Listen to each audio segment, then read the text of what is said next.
Sebuah film berjudul Twilight of the Warriors Walked In tahun 2024 akan menceritakan tentang seorang petarung kampung yang merantau ke kota dan akhirnya harus berhadapan dengan seorang preman yang kebal terhadap senjata. Seperti apa adrenalinnya? Langsung saja pasang handsfree, semitriskan pesisir bahan, kencangkan celana dalam. Selamat menonton dan cekicrot.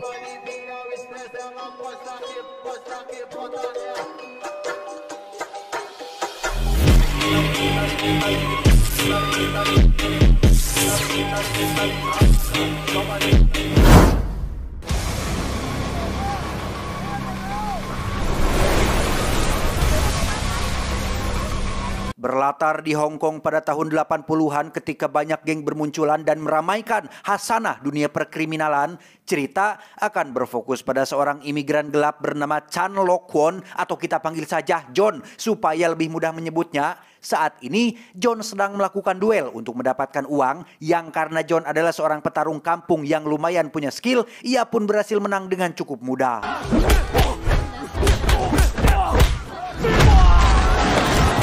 Dan inilah bos triad, orang yang sengaja mengadakan acara gelut kecil-kecilan ini untuk mencari orang yang pintar berkelahi agar biasa ia rekrut sebagai anggota. Di mana saat John meminta uang hadiahnya, si bos tidak langsung memberikannya, tetapi menawarinya bergabung dengan kelompok triad. Dan ya, John menolak mentah-mentah tawaran si bos karena tujuan ia bertarung bukan untuk gabung gangster, melainkan mendapatkan uang agar bisa membuat identitas resmi sebagai orang Hong Kong, sehingga si bos tidak jadi memberikan uangnya, tapi akan membuatkan kartu identitas resmi dan John boleh datang 2 minggu lagi.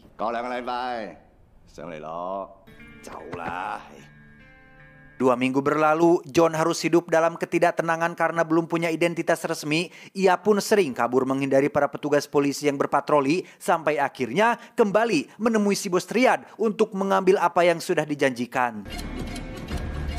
Saat berjalan menemui si bos, John melihat banyak sekali uang dan bubuk terlarang yang akhirnya diketahui bahwa si bos menjalankan bisnis ilegal yaitu berjualan narkoboy. Tanpa memperdulikan semua itu, John segera mengambil kartu identitas yang dijanjikan yang bahkan si bos memberikannya dengan cara yang tidak sopan yaitu dialungkan atau dilempar ke bawah. Dan alangkah terkejutnya si John saat melihat jika kartu identitas tersebut adalah KTP palsu yang jelas sekali terlihat kepalsuannya. Ya, si bos melakukan ini karena kesal dengan si John yang menolak tawarannya untuk gabung kelompok triad, di mana tangan kanan si bos yang bernama King ini pun mentoyor-toyor kepala si John sambil teriak beleguk. Merasa dipermainkan, John yang punya nyali tinggi pun nekat mengambil satu kantong berisi uang dan kabur secepat mungkin. Setelah lompat seedan-edannya, John berhasil kabur setelah masuk ke dalam salah satu bus, tapi tiba-tiba... Halo?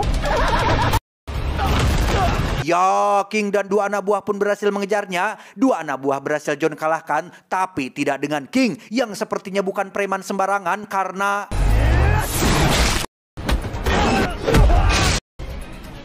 Setelah terlempar keluar, John dengan cepat lari ke sebuah distrik paling berbahaya di Hong Kong, yaitu distrik Kota Tembok yang merupakan sebuah gedung rumah susun yang dihuni oleh banyak orang termasuk para petarung dan ahli bela diri tingkat tinggi.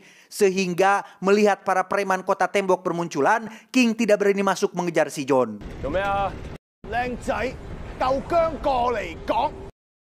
John yang sudah berada di dalam lingkungan Kota Tembok pun baru sadar jika kantong yang ia curi ternyata bukan uang melainkan bubuk terlarang, sehingga John yang sedang butuh uang cepat untuk bikin KTP pun nekat menjualnya ke beberapa warga yang sedang berkumpul, sehingga menyebabkan keributan setelah John dianggap sering berjualan di lingkungan mereka.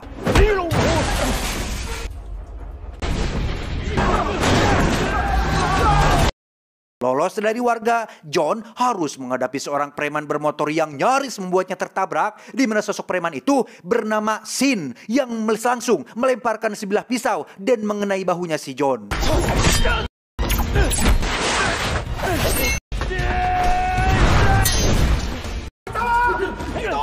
Lolos dari Sin, John pun kabur ke sebuah tempat cukur dan menyandra seorang pria tua yang sekilas tampak tidak berdaya, tetapi...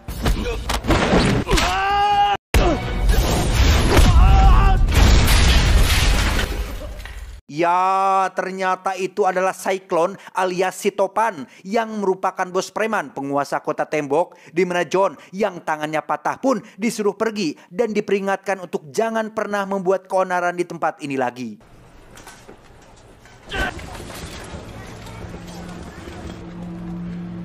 Menyadari di luar tidak aman, John pun memilih untuk tetap berada di lingkungan kota tembok dengan bersembunyi di antara sela-sela bangunan, di mana semua warga di sini ternyata adalah orang baik semua. Yang hal itu terbukti ketika John diberikan makanan dan minuman secara cuma-cuma.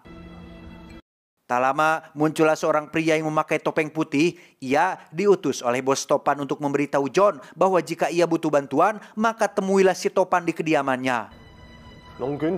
Tiba di kediaman bos Topan, John pun dengan jujur menceritakan asal-usulnya yang hidup sebatang kara, merantau ke kota melalui jalur ilegal bersama imigran gelap lainnya, termasuk menceritakan perihal narkoba yang ia bawa bahwa itu adalah milik si bos Triad yang ia curi setelah kena tipu janji manisnya. Entah seperti apa karakter bos Topan ini, tetapi ia meminta kantong itu diserahkan dan mengaku bersedia menemui bos Triad untuk menagih apa yang sudah menjadi haknya si John. Tak seperti bos Triad, bos Topan adalah orang yang selalu menepati janjinya ketika ia benar-benar menemui si bos Triad saat masih sedang tidur, di mana beliau dengan santainya menasihati bos Triad tentang kejujuran dan selalu menepati apa yang sudah dijanjikan.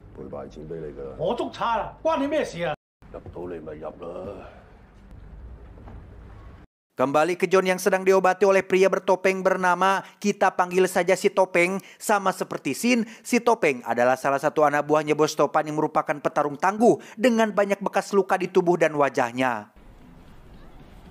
Sadar jika tempat ini adalah tempat paling aman untuknya, John memutuskan untuk hidup di sini dengan bekerja serabutan, mulai dari angkut tabung gas subsidi, angkut babi, angkut makanan, dan berbagai pekerjaan lainnya yang mampu ia lakukan. Saat John sedang makan di emperan itulah, bos Topan tiba-tiba mengajaknya makan enak di warung Teh Yuli, termasuk menyuruh Sin untuk menyiapkan kamar kosong untuk si John bisa bertempat tinggal dan tidur di sini.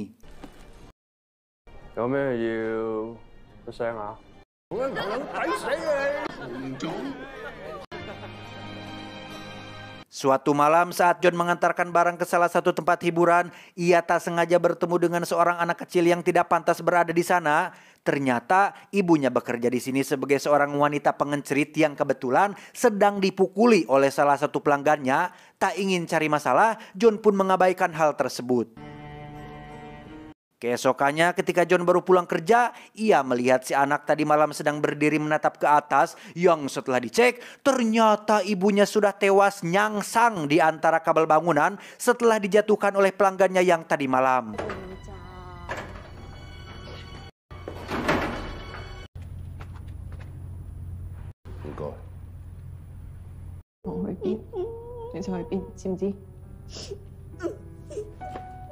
Tak tega melihat si anak menangis kehilangan ibunya, John berinisiatif untuk membalas perbuatan si pria dengan membeli sebuah permen kacamata untuk menutupi wajahnya. Namun saat akan melancarkan aksinya, ia keduluan oleh 3 orang lainnya yang sama-sama memakai penutup wajah, sehingga John pun ikut gabung mengeroyok si pembunuh wanita tersebut.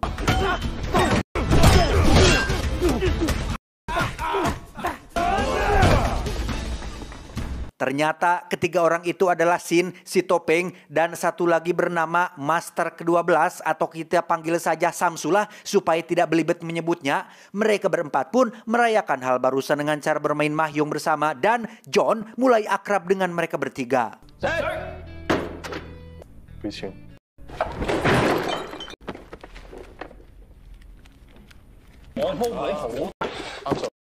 John yang merasa senang tinggal di sini pun mendatangi bos Topan untuk minta izin tinggal di sini lebih lama, kalau bisa selamanya. Bahkan jika perlu, ia bersedia bekerja untuk bos Topan dan akan melakukan apapun yang ia perintahkan.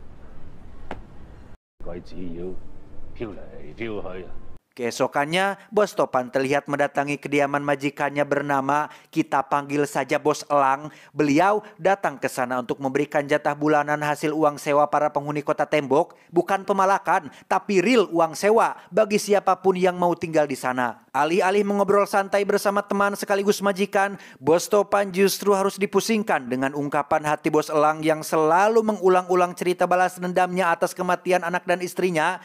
Dulu saat mereka masih merintis karir, wilayah ini adalah wilayah tanpa tuan dan masih jadi rebutan. Dari sekian banyak preman yang rebutan, Bos Elang adalah salah satunya. Namun ada satu bos preman yang nekat berbuat curang dengan menculik anak dan istri Bos Elang. Bos preman itu memiliki orang kepercayaan bernama Jim, si raja pembunuh, dan menyuruhnya untuk mengeksekusi anak dan istri Bos Elang. Tepat disaksikan oleh si Bos Elang sendiri yang kala itu bersembunyi di bawah lantai. Tak lama setelah keluarganya mati, Bos Elang dibantu Topan pun melancarkan aksi balas dendam dengan membantai seluruh pasukan si bos preman hingga akhirnya Bos Topan berhasil membunuh sosok Jim dan membalaskan kematian keluarganya Bos Elang. Lantas, kenapa Bos Elang masih nengkelih alias masih ingin balas dendam?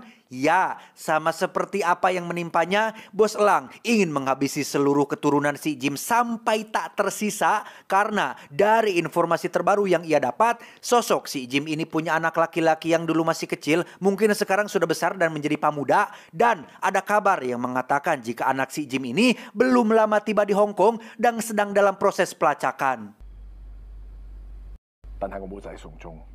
Setelah mengobrol panjang, Bos Elang pun mengajak Bos Topan makan di restoran yang juga dihadiri oleh bos ketiga yang bernama Bos Harimau. Alih-alih makan dengan tenang, Bos Elang masih saja membahas tentang niat balas dendamnya kepada anak si Jim yang masih dalam pelacakan. Sama seperti Bos Elang, Bos Harimau pun sangat antusias dengan rencana itu karena sosok Jim jugalah yang telah menyebabkan satu matanya menjadi pecak. Tak lama muncullah Sin, si Topeng, Samsul, dan John yang juga diajak makan. Karena John orang baru, ia pun dikenalkan langsung kepada Bos Elang dan Harimau. Mereka pun makan di meja yang berbeda, di mana Bos Topan mendadak menatap si John dengan cukup lama hingga akhirnya terbayang dengan masa lalu yang akan mengungkapkan kebenarannya.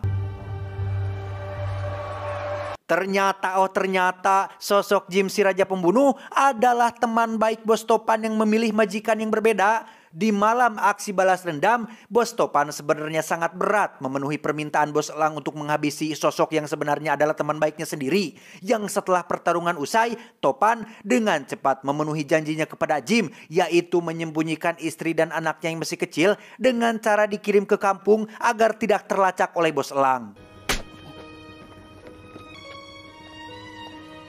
Sampai di sini, Anda pasti sudah bisa menebak jika John adalah anaknya si Jim yang sedang dicari-cari, sehingga Topan benar-benar sangat dilema antara memihak majikannya atau anak dari mendiang sahabat baiknya. Hanya tinggal menunggu waktu, cepat atau lambat, Bos Elang pasti akan mengetahui jika John adalah orang yang sedang dicari dan Topan akan terseret karena telah melindunginya bahkan memberinya tempat tinggal di kota tembok. Dan benar saja, beberapa hari setelah hari itu, Bos Elang pun kedatangan seseorang yang ternyata adalah si Bos Triad bersama dengan tangan kanannya yaitu King. Ia membawa sebuah kertas berisikan nama lengkap seseorang yang sedang dicarinya yaitu si John, dan alangkah terkejutnya Elang saat baru mengetahui jika Topan, orang yang ia sudah anggap saudara sendiri, telah melindungi sosok yang sedang ia cari-cari.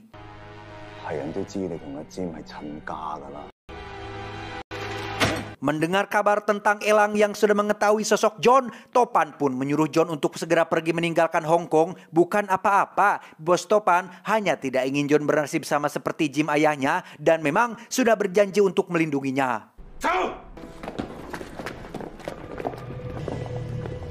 Dan ya, John pun terlambat pergi setelah Bos Elang dan Bos Harimau tiba di sana lebih cepat, sehingga John yang memang doyan bertarung pun nekat menantang mereka semua sendirian, dan inilah yang terjadi.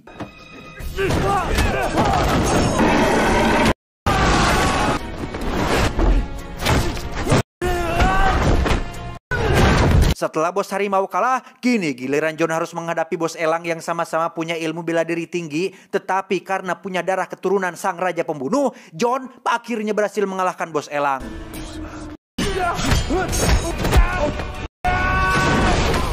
Saat John akan menyerang Elang yang sedang tidak berdaya, Topan langsung membogemnya sampai terpental. Elang menyuruh Topan untuk menghabisi si John, tapi Topan malah menyuruhnya untuk pergi jauh dan jangan pernah kembali ke Hong Kong lagi. Tak rela John pergi begitu saja, Elang pun kembali mengambil golok dan... Ya, John terluka parah setelah terkena serangan golok, sementara bos Elang memilih untuk pergi karena Topan bersikeras melindungi John dan menyuruhnya untuk melupakan masa lalu. Masih keras kepala ingin balas dendam, Elang nekat mendatangi bos Riyad yang kebetulan hanya ada King si Polontong yang sok-sokan duduk di kursi singgahsana milik majikannya. Sampai akhirnya muncullah bos Riyad yang mencocolkan cerutunya ke wajah si King yang masih saja bisa tertawa lepas. Sesuai tebakan Anda, kedatangan bos Elang ke sini adalah untuk meminta bantuan bos Riyad mengerahkan seluruh pasukannya untuk memburu si John di kota tembok. Dengan imbalan akan memberikan apapun yang ia minta. Tak membuang waktu, bos Riyad dan pasukan pun langsung meluncur ke kota tembok dan mulai mengancam semua warga untuk menunjukkan di mana si John berada. Sampai akhirnya muncullah Topan yang menemui bos Riyad di tempat cukur tepat saat keberadaan John sudah ditemukan.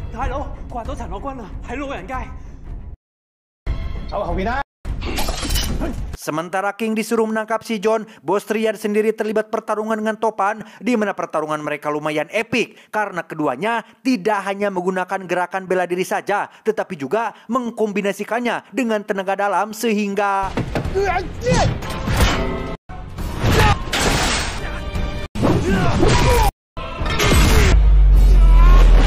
setelah bos Riyad tak berdaya, kini giliran kita beralih pada si John yang sedang digendong oleh si Topeng. King yang melihatnya pun langsung lari mengejar, tetapi sempat dihadang oleh Sin yang harus kehilangan dua jarinya setelah disikat oleh si King ini. Selesai dengan Sin, King pun berhasil menjatuhkan si Topeng dan... Ya, King ternyata adalah seorang ahli bela diri pengguna jurus terlarang, yaitu jurus kekuatan roh yang membuatnya kebal terhadap berbagai senjata tajam dan tumpul. Jurus ini juga membuatnya dapat mempusatkan energi Chi pada satu titik sehingga ia bisa menyerang menggunakan hanya dua jari saja. Tapi rasa sakit dan kerusakannya sangat luar biasa.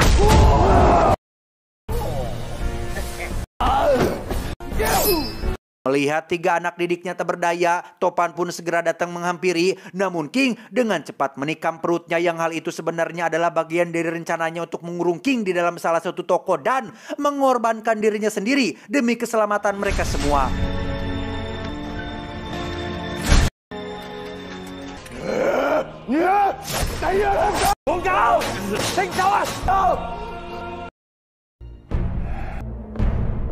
Sin, Samsul, dan si Topeng pun berhasil mengeluarkan John dari kota tembok yang langsung dibawa oleh pihak kepolisian. Agak beban ya sebenarnya, tapi ya mau bagaimana lagi, John terluka cukup parah dan dia tidak berdaya membantu teman-temannya.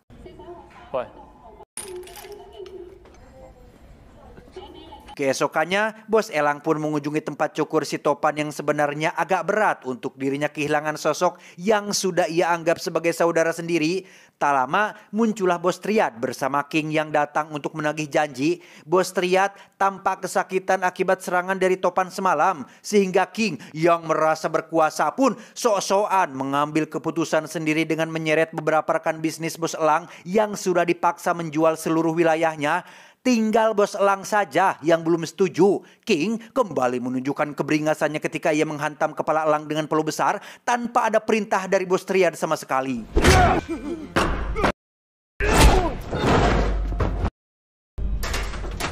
Dengan fakta bahwa bos Riyad sedang dalam kondisi tidak sehat membuat King lebih leluasa berbuat apapun sesuai keinginannya. Bahkan semua anak buahnya kini lebih pro terhadap King untuk menjadi bos baru di kelompoknya.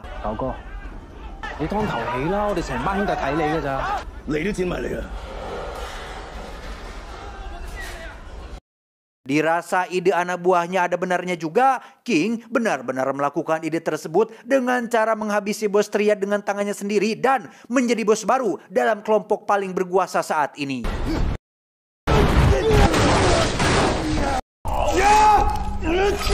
Kembali ke John yang sudah pulih dan sedang berada di penjara, ia akhirnya dibebaskan setelah polisi menemukan data-data yang menyatakan bahwa John lahir di Hong Kong dan berhak mendapatkan KTP resmi. John pun pergi menuju kediaman bos harimau untuk menanyakan di mana 3 temannya saat ini, yang setelah diberitahu, John pun langsung meluncur ke lokasi tempat Sin, si Topeng, dan Samsul bersembunyi. John sudah menganggap mereka bertiga sebagai saudaranya sendiri, begitupun sosok bos Topan yang jika bukan karena mendiang, entah bagaimana nasib John sekarang. Berdasarkan kabar tentang King yang menjadi bos baru di kelompok Triad, tentulah warga Kota Tembok akan sangat-sangat menderita, sehingga demi membalas dendam kematian Topan dan menyelamatkan warga Kota Tembok, John pun diam-diam pergi sendirian tanpa memberitahu mereka bertiga.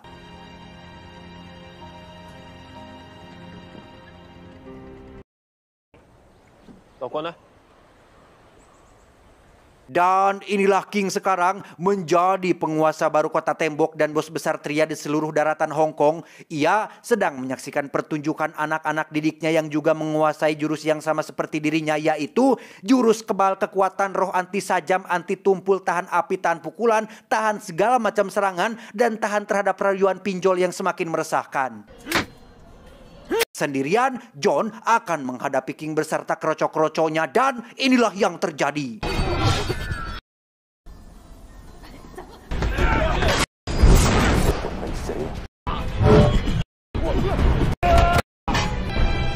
Saat sedang terdesak itulah muncul Sin dengan motornya, Samsul yang turun dengan talinya, dan si Topeng dengan tinju besinya yang kini sudah tidak mengenakan topeng lagi.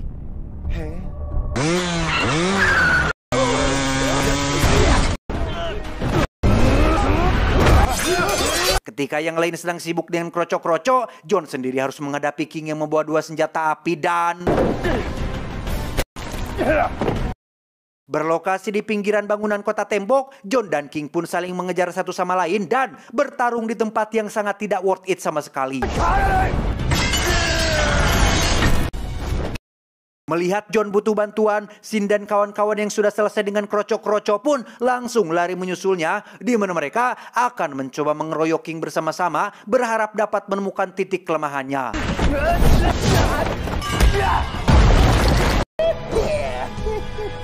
Menggunakan kabel, mereka berempat mencoba mengikat King dari 4 sisi, namun tenaganya jauh lebih kuat berkat pengendalian energi Chi yang sudah ia kuasai.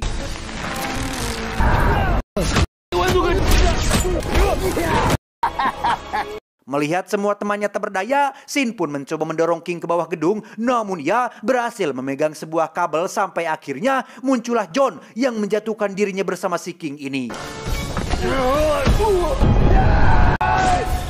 Pada posisi bergelantungan itulah, John mencoba mengarahkan sajam yang langsung King gigit sampai patah. John dengan cepat menutup mulutnya agar King menelan potongan sajam tersebut, sampai akhirnya King berhasil terlepas dan naik kembali ke atas. Tepat saat muncul angin topan yang sangat kencang, disitulah John teringat dengan sosok bos Topan yang sudah baik terhadapnya. Ia pun meraih sebuah kain besar yang terbawa angin dan berhasil naik kembali ke atas.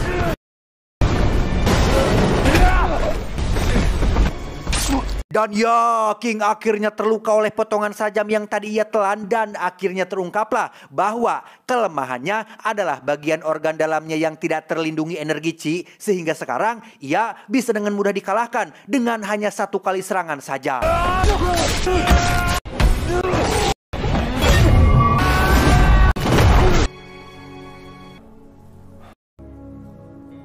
Setelah semuanya berakhir, mereka berempat pun nongkrong di atas bangunan tinggi memandangi Kota Tembok yang lambat laun akan dirobohkan oleh pemerintah. Banyak kenangan yang mereka punya di sana, namun pada akhirnya mereka harus mencari pekerjaan tetap yang lebih masuk akal daripada hanya sekedar gelut-gelut saja.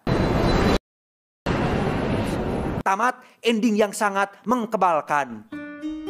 Pesan yang bisa kita ambil dari film ini adalah sekebal-kebalnya manusia terhadap sesuatu, ia tidak akan pernah bisa kebal terhadap yang namanya waktu. Ingat, waktu terasa cepat bagi yang bahagia, terasa lambat bagi yang tersiksa, terasa sesak bagi yang gundah gulana, dan terasa lama bagiku yang menantimu. Anjay, saya John mewakili jajaran direksi yang bertugas mengucapkan terima kasih dan sampai jumpa di video selanjutnya. Adios, bulu hidung ikan lele.